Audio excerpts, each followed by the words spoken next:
Ровно неделя осталась до всероссийского тотального диктанта. В этом году акция пройдет уже в 15-й раз. Впервые жители страны написали диктант в 2004-м, и с тех пор масштабы акции выросли. География расширилась, охватывая более 70 стран мира. Что готовит предстоящая акция, расскажет Дмитрий Тымыров. Так, вот тут у нас она так интересно запакована.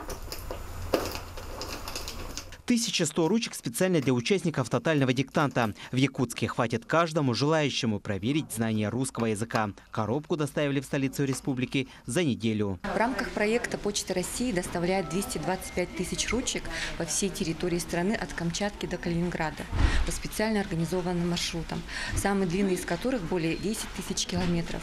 В Якутию посылки с ручками были доставлены в среднем за 7 дней. Мелочь, а приятно, признают организаторы.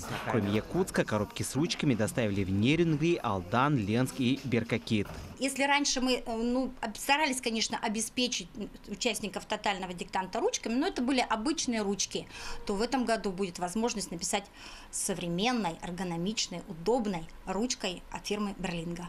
Образовательная акция пройдет 14 апреля. В прошлом году диктант написали 800 якутян. В столице региона уже определили площадки для тотальной проверки. Федеральный университет и 2 библиотеки имени Белинского и Национальная. Появятся и новые пункты. В этом году впервые тотальный диктант будет проводиться на площадке, которая расположена в интерактивном музее «Россия. Моя история».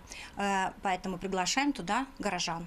В этом году автором текста стала известная российская писательница Гузель Яхина из Казани. Для тотального диктанта она подготовила 3 разных варианта – утро, день и вечер для 3-часовых поясов. Организаторы приглашают якутян стать частью всероссийской акции и проверить знания родного языка вместе со всей страной. А именная ручка останется как сувенир. Дмитрий Тымыров, Семен Семенов, Якутск.